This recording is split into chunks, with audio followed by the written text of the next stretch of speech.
তো নেতা কাকে বলে, কত প্রকার, কি কি সেটা সবাইকে ভালো মতো বুঝিয়ে দিলেন ইরানের নেতা আলী হোসাইনি খামেনি।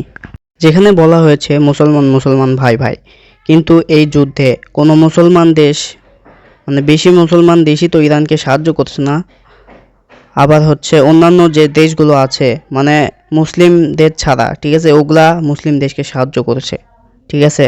যেখানে এসব মুসলিম দেশকে সাহায্য, মানে ইরানকে যে মুসলিম দেশগুলো সাহায্য করার কথা সেগুলো হলো দুবাই, সৌদি আরব, কিন্তু না ভাই, মুসলমানদের ছাড়াও অন্যান্য যে দেশগুলো আছে সেগুলো ইরানকে ভালোভাবে সাহায্য করছে। যেমন বলা যায় উত্তর কোরিয়া, চীন, আরও ইত্যাদি, রাশিয়া আছে, আরও কিছু দেশ হয়তো আছে। এবার তোমরা জানতে পারবা ভারতের একটি সংসদে আলী হোসাইনি খামেনিকে নিয়ে কি বলা হয়েছে। हम सलाम करते हैं ईरान के सर्वोच्च नेता अयतुल्ला खामनेई साहब को, जिन्होंने अपनी आप की तरह अमेरिका के आगे घुटने नहीं टेके, बल्कि उन्होंने शहादत को गले लगाया और आपने अमेरिका के आगे घुटने टेकने का काम किया। তো ভারতে যেখানে প্রায় দেশের ৭৯.৮% লোকই হিন্দু, আর বাকি যে অন্য কিছু শতাংশ বাকি আছে সেগুলো ধরো মুসলিম বা অন্য কোনো ধর্মের, ঠিক আছে।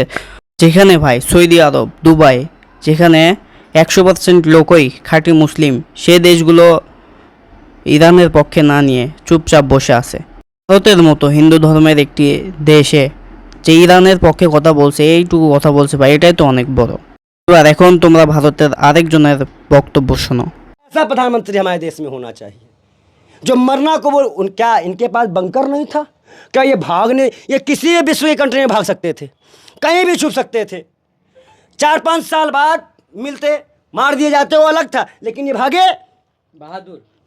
हमारे मोदी जी कोरोना में भाग गए। ভারতের যে হিন্দু লোকগুলা ইরানের পক্ষে এত কথা বলছে ভাই, কোনো মুসলিম দেশের তো কোনো কিছু না ভেবে একবারে যে দেশগুলো ইরানের মানে বিপক্ষে লড়ছে সেই দেশগুলোতে ব্যালিস্টিক মিসাইলগুলো মারা উচিত, কোনো কিছু না ভেবেই।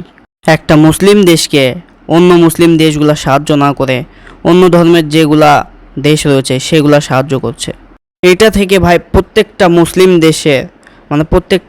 দেশের যেগুলা নেতা আছে, আর প্রত্যেকটা মুসলিম দেশকে ভাই মুখ লুকানো উচিত আর লজ্জা পাওয়া উচিত।